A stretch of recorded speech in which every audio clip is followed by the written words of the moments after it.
महाराज श्री से जुड़ने के लिए चैनल को अभी सब्सक्राइब करें। जय श्री कृष्ण। परमपिता परमात्मा की कृपा से आप सभी लोग अच्छे होंगे। हिंदू इतना भोला भाला है कि कोई भी आता इन्हें गुमराह करता रहता है और ये बेचारे होते रहते हैं। एक बागेश्वर वाले बाबा जी हैं जो कि अपने ढोंग और पाखंड पे खूब आगे फल फूल रहे हैं। भगवान का नाम लेकर के खुद को भी बदनाम कर रहे हैं और हमारे भगवान और ऋषि मुनियों को भी बदनाम कर रहे हैं। अनावश्यक ऐसी अनेक बातें हैं जो मूर्खतापूर्ण की जाती हैं, जिससे पता चलता है कि आध्यात्मिक और धार्मिक बाबा लोग कैसे होते हैं। इससे सीधी सीधी जो छवि खराब होती है आध्यात्मिक और धार्मिक व्यक्तियों की, धार्मिक गुरुओं की, धार्मिक व्यक्तियों की खराब होती है, और हमारे ऋषि मुनियों की और हमारे भगवानों की। भगवान का नाम लेकर के ये ढोंग पाखंड फैलाया जा रहा है और इतना प्रचंडता से फैलाया जा रहा है जिसकी कोई हद नहीं है। भगवान हनुमान कौन सा झाड़ा फूक किया करते थे, भगवान हनुमान जी कौन सा पर्चा बनाया करते थे, हमारे भगवान राम कौन सा पर्चा बनाया करते थे, वो तो बहुत ऊंची चीज़ हो गए, हमें उन पे बात ही नहीं करना चाहिए। लेकिन हम अपने ऋषि मुनियों को भी देखें तो कड़ा, जैमिनी, कपिल आदि ये जो महान ऋषि थे, वेद व्यास आदि महान ऋषि थे, ये लोग किसका पर्चा बनाया करते थे।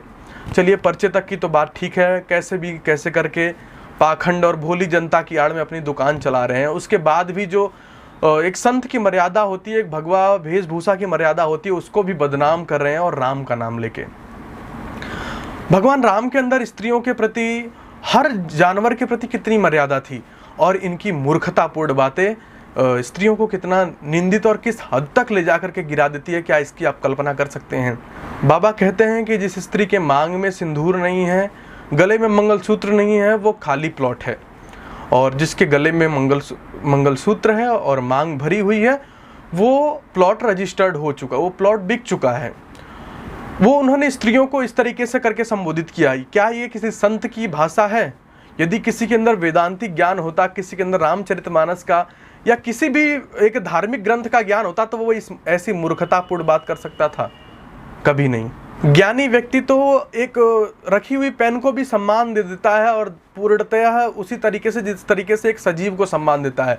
लेकिन मूर्खता की पराकाष्ठा ऐसी हो गई है कि लोग अपनी माँ बहन बेटियों को नहीं देख रहे हैं कि हमारी भी माँ बहन बेटियां हैं, वो उन्हें खाली प्लॉट और भरा हुआ प्लॉट कह के संबोधित कर रहे हैं। क्या वो कोई सामान है? जिस देश में स्त्रियों को देवी कहा जाता है, यत्र नार्यस्तु पूज्यन्ते रमन्ते तत्र देवता, कहते हैं जहाँ स्त्रियों की पूजा होती है वहाँ देवता निवास करते हैं। उस देश में तुम ये कहते हो कि भरा प्लॉट और खाली प्लॉट। मूर्खता की पराकाष्ठा तो है ही। जिस प्रकार के तुम ढोंग पाखंड फैलाते हो वो तो है ही, लेकिन एक संत की वेशभूषा में बैठ करके तुम किस प्रकार अमर्यादित बातें करते हो, इस पे क्या शर्म नहीं आती?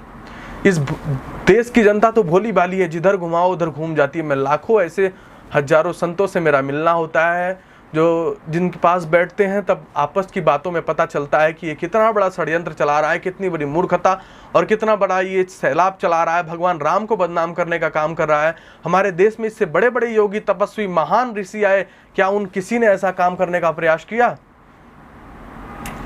लेकिन ये पाखंडी अपनी दुकान चलाने के लिए और अपने आप को महान बताने के लिए भोली भाली जनता को गुमराह करके इस तरीके से पैसे लूट रहा है। उसके बाद भी और अपने बचाव के लिए हिंदू मुस्लिम का पूरा एजेंडा चला दिया, और उसके बाद जहाँ जा रहा है इस नाम से पॉपुलैरिटी, प्रसिद्धि मिल रही हिंदू से, तो हिंदू चिल्ला रहा है। हमसे उससे कोई आपत्ति नहीं है, कोई बात नहीं है। लेकिन जो एक संत की मर्यादित भाषा होती है, शैली होती है, वहाँ तो सुधार होने की आवश्यकता है। स्त्रियां, माताएं, बहनों के प्रति कैसा संबोधन करना है? अरे तुम्हें जनता अपनी सराखों पे बिठा रही है, इसका मतलब ये थोड़ी ना कि तुम अपने बोलने की मर्यादा भूल जाओगे। तुम्हारे घर में भी माँ बहन बेटियां होंगी, तुम अपनी माँ से कहोगे हे भरी प्लॉट इधर आ, हे खाली प्लॉट। अपनी बहन से कहोगे खाली प्लॉट भरा प्लॉट, माँ से कहोगे? नहीं कहोगे ना। तो ये देश की बहन बेटियां भी तुम्हारी बहन बेटियां हैं, इन्हें भी वही सम्मान दो जो अपनी माँ बहन बेटियों को दे देते हो। अपनी माँ को आज तक कभी भरा प्लॉट कहकर संबोधित किया है? नहीं किया ना। तो ये देश की माएँ भी आपकी माएँ हैं। ये एक संत की मर्यादित भाषा होती है। यदि ये सच्चे अर्थों में कोई संत होता तो उसके मुख से ये शब्द निकलना ही संभव नहीं था। यदि ऐसे शब्द तुम्हारे मस्तिष्क में भरे पड़े हैं तो ध्यान रखना कितनी गंदगी भरी पड़ी है, इस पे काम करने की आवश्यकता है। भगवान आपको सद्बुद्धि दें और जनता बेचारी भोली भाली है, वो चमत्कार पे को नमस्कार कर रही है, उस पर विश्वास कर रही है, लेकिन वो भगवत गीता, वेदांत, दर्शन, वेद, उपनिषद इनको पूरी तरीके से भूल चुकी है। इधर कोई कदम नहीं है, ज्ञान की तरफ कोई रुझान नहीं है, पाखंड की चरम सीमा को छूती जा रही है और उधर ही मुड़ी पड़ी है। कोई नहीं इस पाखंडों से बच के ज्ञान वैराग्य के रास्ते पे चल के, भक्ति के रास्ते पे चलते भगवत प्राप्ति कोई नहीं करना चाहता है। सब चाहते हैं कि कोई आए ऐसा पाखंडी जो चमत्कार कर दे। ध्यान रखना, आज तक कोई ऐसा हो, ऐसे बातें तो सब कर देते हैं, जो डेट लिख के देता है ना, या तो उसके भाड़े की टट्टू या उनके घर चले जाओ, पूछ लेना इस डेट को ये काम हुआ है, तो तुम्हें अपने आप उसकी असलियत पता लग जाएगी। मुझे असलियत से ज़्यादा मतलब नहीं है, क्योंकि मैं इस पर कई वीडियो बना चुका हूँ। आप लोगों से देख सकते हैं कि किस तरीके से मैंने भंडा फोड़ किया है। मैं कहता हूँ कि इतने बड़े बड़े लाखों देश के करोड़ों रुपए क्यों खर्च किए जा रहे हैं।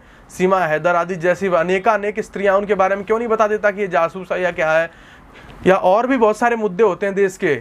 ऐसी अनेक घटनाएं होती हैं, लोग कहीं आग लग जाती है, कहीं बहुत पाकिस्तानी लोग अटैक कर देते हैं, क्यों बाबा नहीं बता देता कि यहाँ से अटैक होगा, मोदी जी यहाँ सुरक्षा बढ़ा दीजिए, यहाँ सेना लगा दीजिए। इस तरीके की बातें क्यों नहीं बता देता? क्या खाली जो भोली भाली मासूम जनता है उन्हीं के ऊपर भविष्यवाणी करना आता है? तो ये एक प्रकार की चली हुई बहुत बड़ी साजिश है। इसको देश के लोगों को समझना चाहिए और ऐसे पाखंडी लोगों को से बचने का प्रयास करना चाहिए। जो आपके ऋषियों ने रास्ता बताया, ज्ञान वैराग्य, वेदांत का, गीता का, उपनिषद का, इन रास्तों पे चल के अपने जीवन को प्रशस्त करना चाहिए। कोई भी ज्ञानी व्यक्ति आपसे ऐसे परिचय की बातें नहीं करेगा, वो आपके कल्याण की बात करेगा। तो इस बाबा को अपनी बुद्धि सही करनी चाहिए और प्रयास करना चाहिए कि अपनी माँ बाप बहन को जो सम्मान देते हैं वही सम्मान इस देश की जनता को दे पाएँ। इतना ही कह के मैं अपनी वाणी को विराम देता हूँ। आप लोग इस संदेश बाबा जी तक अवश्य पहुँचाएँ, और कोई मिलेगा तो जरूर कह देना कि ऐसी ऐसी बातें मत बोला करो, आपकी बुद्धि लग रहा है नष्ट हो गई है। जय श्री कृष्ण।